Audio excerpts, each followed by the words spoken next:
The second key is, what is the first key? The second key is the word. दूसरी चाबी है परमेश्वर का वचन. What is the second key? The word. Hebrews 4:12. इब्रानी 4 उसका 12. For the word of God is living and powerful. क्योंकि परमेश्वर का वचन जीवित और शक्तिशाली है.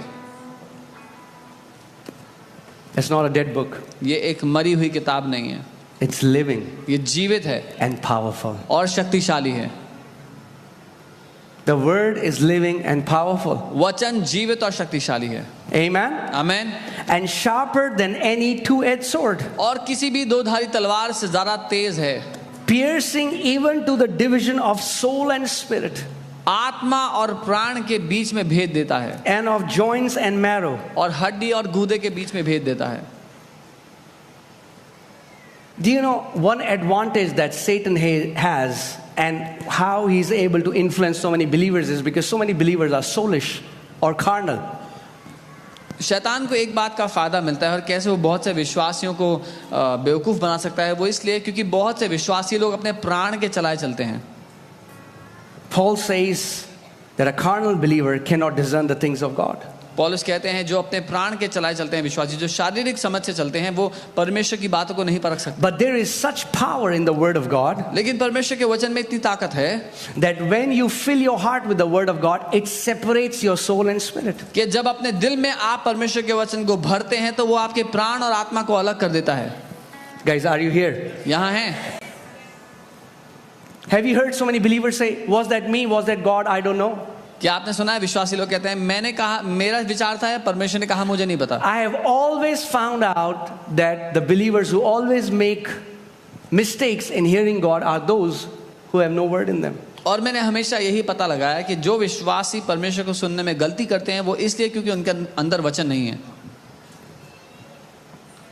The more you fill your heart with the word, clearer you will be able to discern the voice of God. जितना आपके दिल में परमेश्वर का वचन भरा होगा उतना स्पष्ट उतना साफ आप परमेश्वर की आवाज को परख पाएंगे. Let me say that again. दोबारा The more you fill your heart with the word of God, clearer you will hear the voice of God. जितना परमेश्वर का वचन आपके दिल में भरा होगा उतनी स्पष्टता से आप उसकी आवाज को सुन पाएंगे.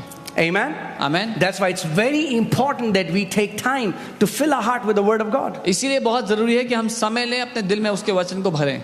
Amen. Amen. And the Bible says it pierces even to the division of joints and marrow. और बाइबल कहती है कि वो हड्डे वो गांठ और गूदे को अलग करता है. That means the word of God can go where even a surgery knife cannot go. इसका मतलब परमेश्वर का वचन वहां भी जा सकता है जहां सर्जरी का चाकू नहीं पहुंचता. Amen. You know, we went to pray for an uncle. हम एक अंकल के लिए प्रार्थना And करें. behind his ear there was a tumor of the tennis ball size. और उनके कान के पीछे टेनिस बॉल जितना ट्यूमर था. And doctor said we cannot operate you because the tumor was entangled between the nerves, and they said because it's so entangled, if one nerve is cut, he will be gone.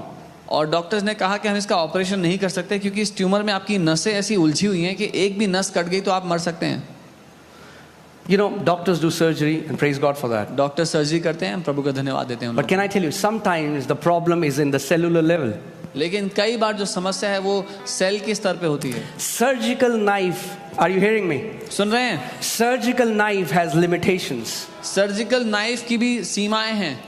But there is something that can even penetrate the cellular level. लेकिन कुछ ऐसा है जो एक cell के स्तर तक जा सकता है, पहुंच सकता है. It can go where surgical knife cannot go. वो वहां पहुंच सकता है जहां सर्जरी का चाकू नहीं पहुंच सकता. It is the word of God. वो परमेश्वर का वचन है. Amen. Amen. This is the word of God. ये परमेश्वर का वचन है.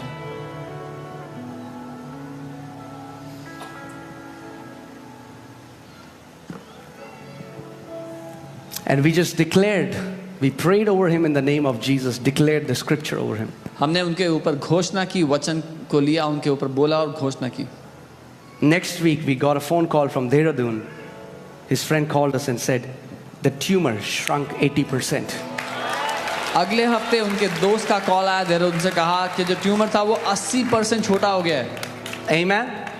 And I pray today और आज मैं प्रार्थना that करता हूं God will restore problems that are at the cellular level. God will make you whole even at the cellular level in the name of Jesus. कि परमेश्वर उन समस्याओं को भी ठीक कर देगा। आज जो सेल के स्तर तक आपके जीवन में अगर हैं तो परमेश्वर वहां तक उन समस्याओं को ठीक कर देगा।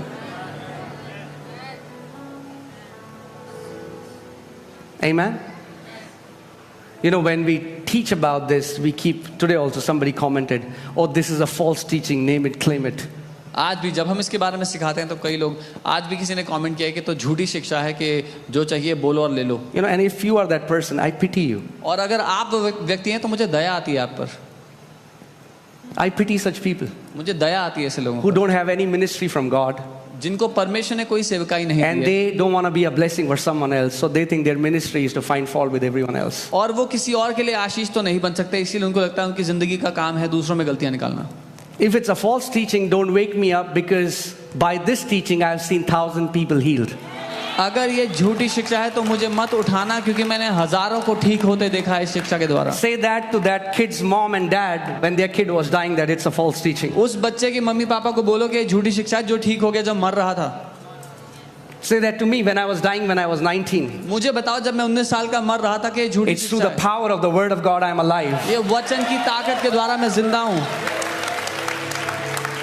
Amen. Amen. Devil hates it. शैतान को नफरत है इससे, Devil hates it. शैतान को नफरत है इससे।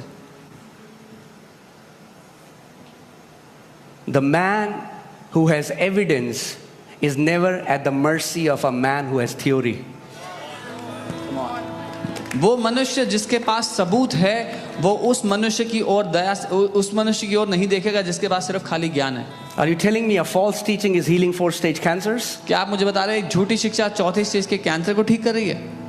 Jesus was the healer, Jesus is the healer, and Jesus will always heal the sick, because he says Jesus Christ is the same yesterday, today and forever, and he never changes. यीशु चंगा करता था, आज भी चंगा करता है, और यीशु हमेशा चंगा करता रहेगा क्योंकि वो कभी नहीं बदलता। Amen. Amen. Do you know if God will stop healing, he will have to change his name? आप जानते हैं अगर परमेश्वर चंगाई देना बंद कर दे तो उसको अपना नाम बदलना पड़ जाएगा। When Moses had an encounter with God and Moses said, "What is your name?" He said, "My name is I am." जब मूसा परमेश्वर से मिला उसने कहा आपका नाम क्या है? उसने कहा मेरा नाम है मैं हूं। Not I was. ये नहीं कि मैं था। If God used to heal and does not heal today, then he is I was. अगर परमेश्वर I was a healer, I'm no more a healer. अगर परमेश्वर पहले चंगा करता था आज नहीं करता तो उसका नाम चंगा करता था हो जाएगा। चंगा मैं हूं नहीं होगा, मैं था हो जाएगा। What a stupid doctrine. These people believe God stopped healing because today we have medical treatment. That's stupid heads making stupid teachings. मूर्खता भरी शिक्षा है। ये लोग समझते हैं कि परमेश्वर ने अब चंगा करना बंद कर दिया क्योंकि अब हमारे पास मेडिकल साइंस है। मूर्खता से भरे सर जिनकी मूर्खता से भरी बातें हैं। But he was bruised for our iniquities. पर वो हमारे अपराधों के कारण घायल किया गया। He was crushed for our transgressions. हमारे ही पापों के कारण उसको कुचला गया। And by his stripes we are healed. और उसके कोड़े खाने से हम चंगे हो चुके हैं।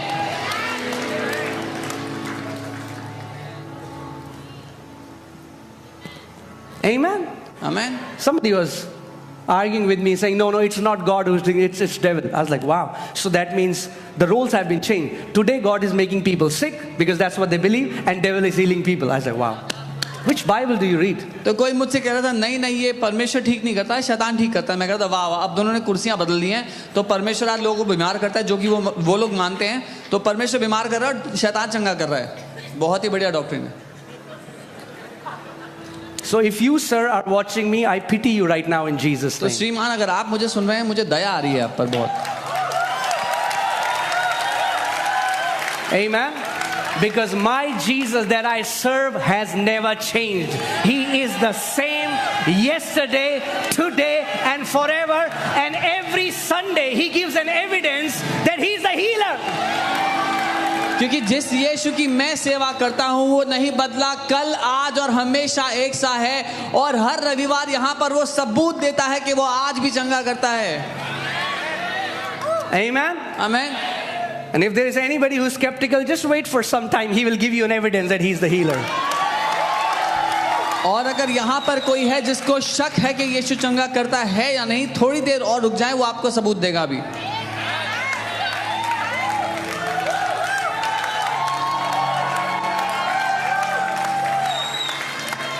Amen? You know, a friend of ours, they had a reformed background, and that means that they believe that God doesn't heal anymore.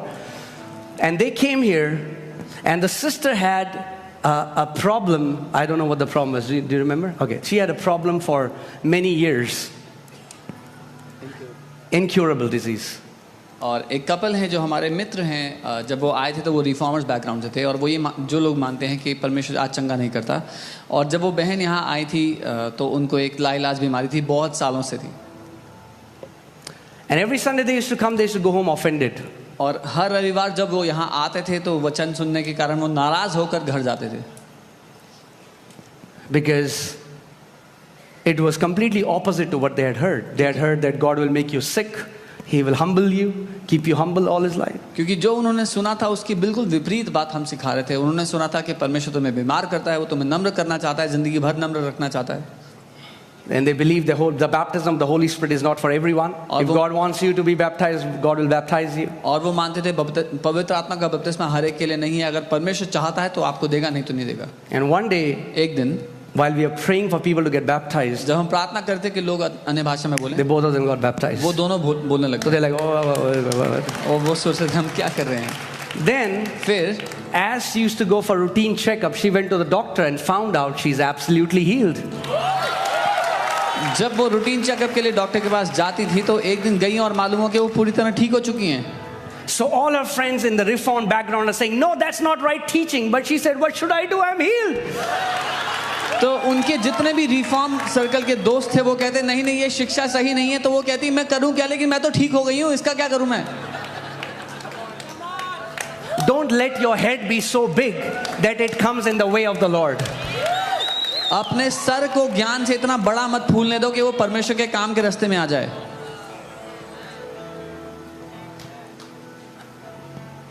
When Jesus said, जब यीशु ने कहा, son, your sins are forgiven you. जब यीशु ने कहा बेटा तेरे पाप क्षमा हो गए हैं, And they were Pharisees.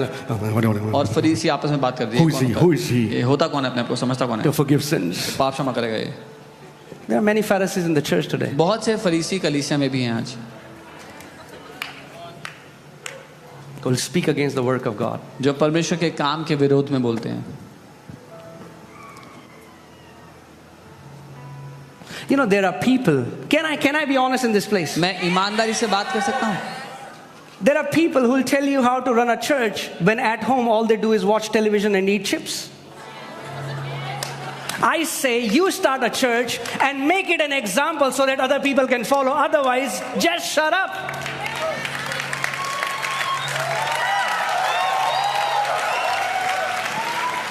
हमारे ज़माने में ऐसे बहुत से लोग भरे हुए हैं जो खुद टीवी पे देखकर चिप्स खा रहे हैं और हमें बता रहे हैं कि कैसे कलीसिया चलानी चाहिए। तो मैं कहता हूँ तुम कलीसिया शुरू करो और एक अच्छा उदाहरण बनो दूसरों के लिए, नहीं तो मुंह बंद करके बैठो घर पे।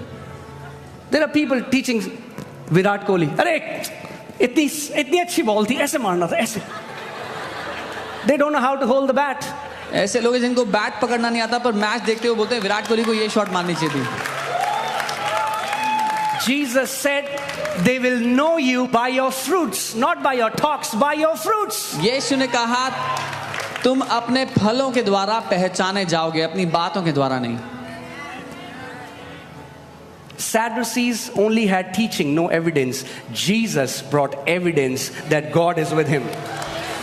सदूकियों के पास केवल खाली बातें थी, ज्ञान की शिक्षा की बातें थी, लेकिन यीशु फल लेकर के आया, प्रमाण लेकर के आया। Amen. कि परमेश्वर उसके साथ है। Mark 16:20 says, and disciples went everywhere preaching the word, and God went with him confirming the word with signs and wonders that followed. मरकुस 16:20 में लिखा है कि चेले हर जगह गए वचन का प्रचार करते हुए, और परमेश्वर उनके साथ था, उस वचन का सबूत देता हुआ, चंगा करता हुआ, चिन्ह चमत्कार करता So हुआ। these Pharisees are saying, who is he that he can forgive sins? Jesus said, what is easy? What is he doing? He is giving an evidence.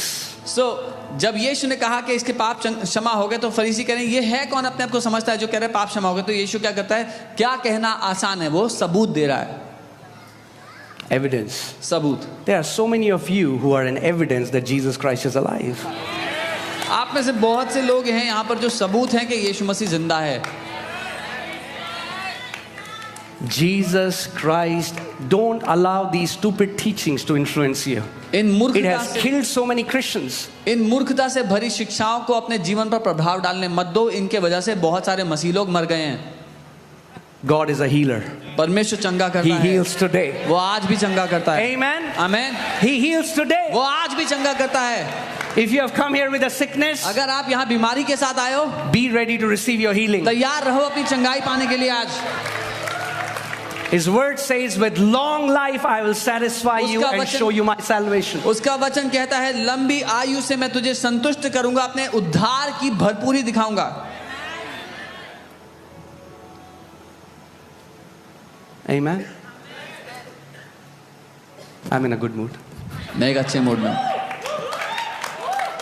I just hate when people discredit what God is doing. मुझे बस नफरत है जब लोग परमेश्वर जो काम कर रहा है उसको बेकार बोलते हैं, उसको खोखला बोलते हैं। We serve a living God. हम एक जीवित परमेश्वर की सेवा We करते serve a living God. हैं, एक जिंदा परमेश्वर की हम सेवा करते हैं। Amen. Amen. When we see people who are on their deathbed getting healed, I mean, like, that's the greatest joy to serve Lord Jesus Christ of Nazareth, seeing that He's the same Almighty God who says, I am. जो लोग मरने की दशा से निकलकर बाहर आते हैं, बीमारी के बिस्तर से उठकर बाहर आते हैं, उनको देखना सबसे बड़ा आनंद है जीवन का। यीशु की सेवा करने का सबसे बड़ा आनंद है ये। Amen. Hallelujah. Praise God.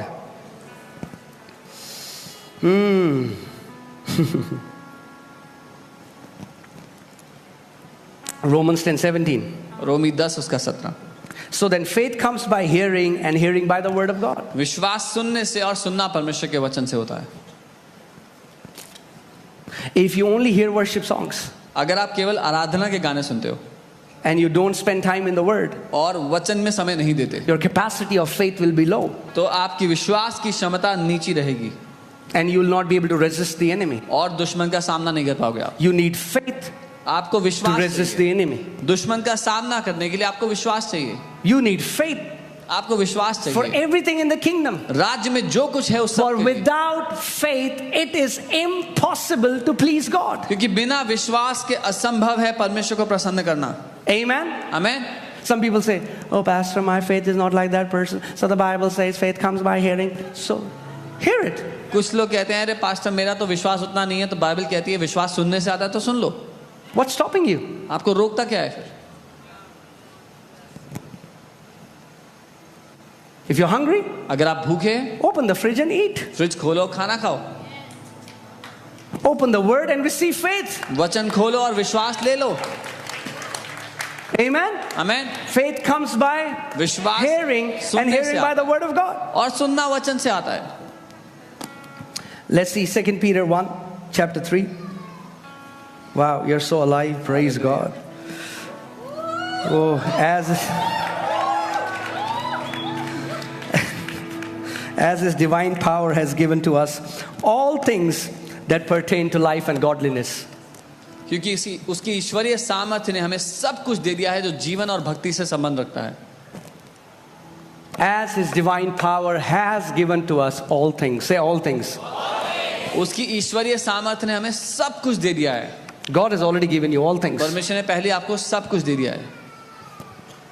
You don't need to ask God for anything. आपको और कुछ मांगने की जरूरत नहीं है परमेश्वर से। But why are you not able to access it? पर आप क्यों उसमें चल नहीं रहे? Because see how has He given you all things? देखिए उसने आपको सब कुछ कैसे दिया?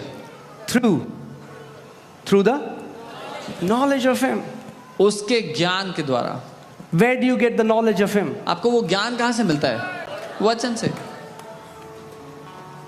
The more you spend time in the Word, the more knowledge you will get what already belongs to you in Christ Jesus. जितना समय आप वचन में देंगे उतना आपको मालूम होगा कि आपको क्या मिल चुका है मसीह यीशु में.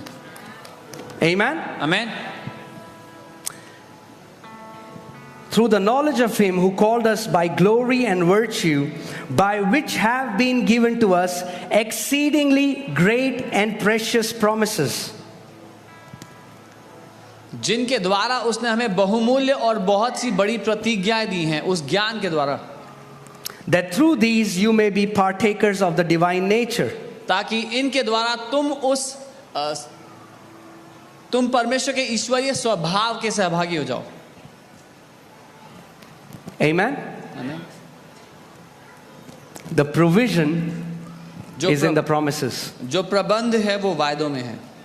Let me say that again. मैं दोबारा कहता हूँ. The provision प्रबंध is in the promises. वायदों में है. There are 8,000 promises for you in the scripture. 8,000 वादे हैं आपके लिए बाइबल में. But if you do not have the knowledge of these promises, you cannot access them. लेकिन अगर आपको नहीं पता, उनका ज्ञान नहीं है, तो आप उनमें चल नहीं सकते.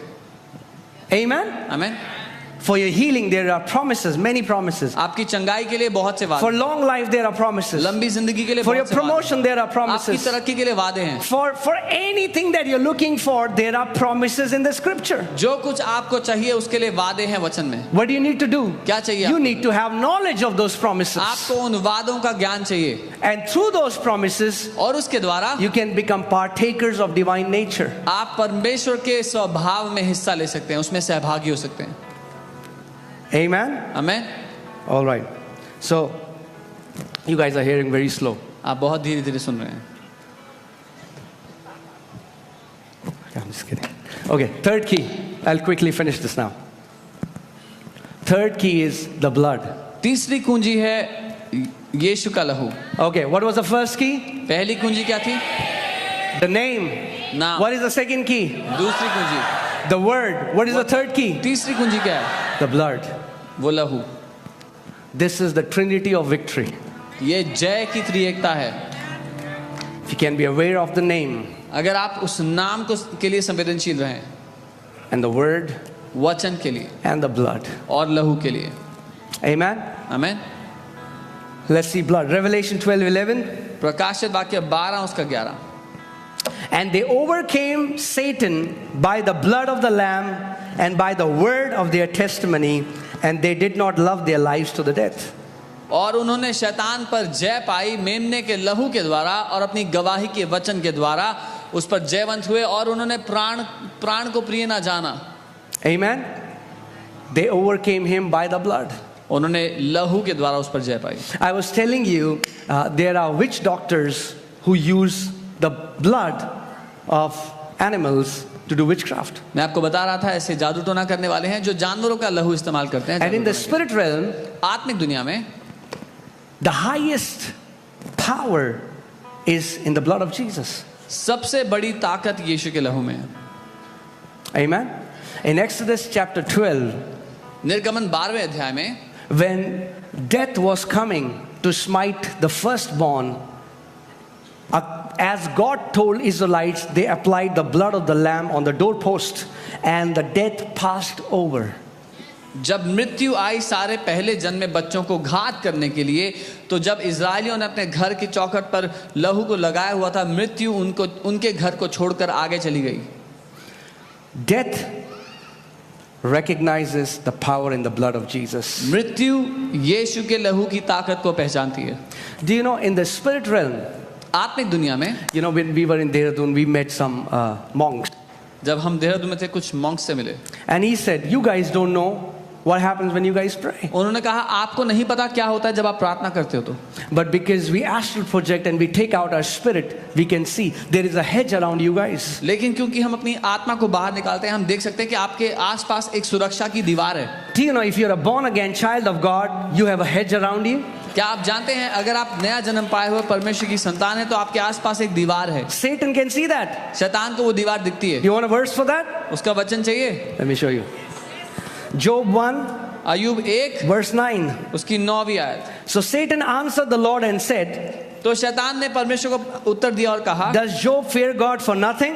क्या अय्यूब फालतू में ही आपका भय मानता है? Have you not made a hedge around him? क्या आपने उसके आसपास एक दीवार नहीं बना रखी? Have you not made a hedge around him? क्या आपने उसके चारों ओर एक Satan, बाड़ा नहीं Job बांधा? cannot see the hedge. अय्यूब को वो दीवार नहीं दिखती, You cannot see the hedge. आपको नहीं दिखती वो दीवार, But Satan and his demons can see the hedge. लेकिन शैतान और दुष्टात्मा को दिखती है वो दीवार। Amen. Amen. There is a hedge around you. आपके जीवन के इर्द गिर्द, आपके इर्द गिर्द एक दीवार है। Have you not made a hedge around him? क्या तुमने उसके जीवन के इर्द गिर्द एक दीवार नहीं बनाई? Around his household? उसके घराने के इर्द गिर्द And around all that he has on every side. और जो कुछ उस पर है उस पर हर तरफ एक दीवार नहीं बनाई क्या? Until that time, और तब तक the blood of Jesus was not shed. यीशु का लहू बहाया भी नहीं गया था। Now we have a billion times more powerful hedge than that. अब तो उससे करोड़ों गुना मजबूत ताकत है हमारे पास। Amen. There is a hedge around us. हमारे इर्द गिर्द एक दीवार है, The blood.